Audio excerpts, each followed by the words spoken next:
How to add custom images to Windows folders. Firstly, the photo you select is recommended to be cropped to a square. If it is not cropped to a square, the image will be stretched to fill the area for the folder icon. Cropping the image to a square can easily be done in the Photos app for Windows.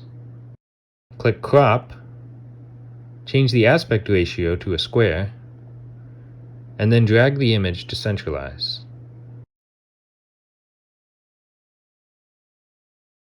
Once that is done, your image will need to be converted to a .ico file.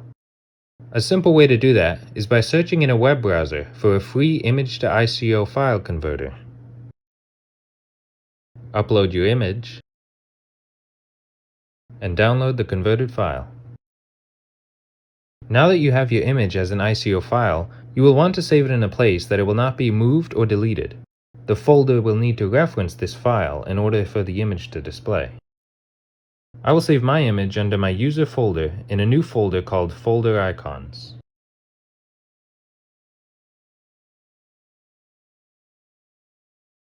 You can save all the images in this folder if you plan to change the icon for other folders as well.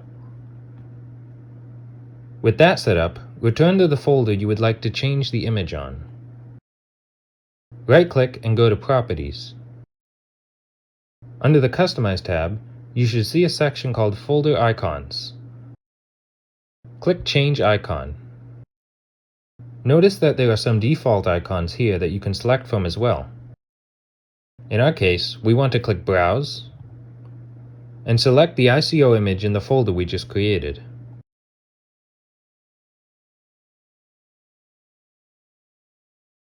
Click OK, and OK again, and your file will now have your custom image.